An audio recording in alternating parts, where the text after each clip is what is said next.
Real Madrid jamoasi yuqori tezlik bilan Barsa tomon yugurib ketmoqda. Gap bo'lishi mumkin emas, ammo bu vaqtda Barsa jamoasi nima? Poker o'ynab o'tirishibdi. Hozir bu ketishda Mbappe gol urishi mumkin. Eng chiroyli gollardan biri bo'ladi. Voy, varataga qarab.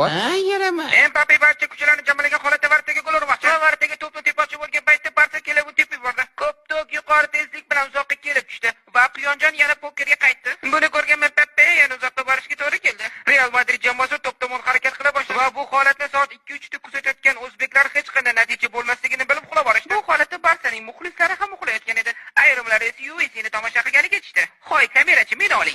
Barsa o'yinchilari bu yerda noqonuniy o'yin o'ynashyapti. Sudya, siz qayerga qarayapsiz? Bu poker o'yinida g'urramchilik ketyapti. Zuana. Barsaliklardan biriga qizil kartochka berildi va bu uning 3-chi kartochkasi edi.